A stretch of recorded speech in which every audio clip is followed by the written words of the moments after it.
22 বছর পর, হ্যাঁ 2 যুগের বেশি অপেক্ষার পর আজ অবশেষে ইতিহাস লিখলো বাংলাদেশ।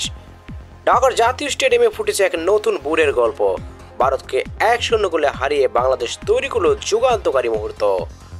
আর সেই গোলটির নায়ক অতুলনীয় প্রতিভাবান শেখ মুরসালিন।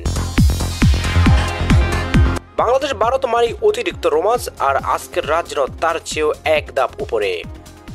ম্যাচ শেষে সবচেয়ে আলোচিত মন্তব্যটি এসেছে ভারতের কোচ খালেদ জামিলের কাছ থেকে। তার কথায় পরাজয়ের সত্যিটা যেন আরো স্পষ্ট হয়ে উঠেছে। তিনি বলেন, বাংলাদেশ ও ভারত দুই দলই দারুণ খেলেছে, কিন্তু আমরা হেরে গেছি একজনের কাছে, তিনি হামজা দেওয়ান চৌধুরী।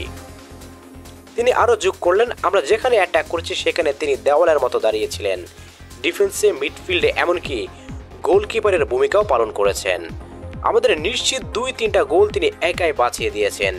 সত্যিকার অর্থে আজকের ম্যাচটা আমাদের হারিয়েছে এক হামজাই।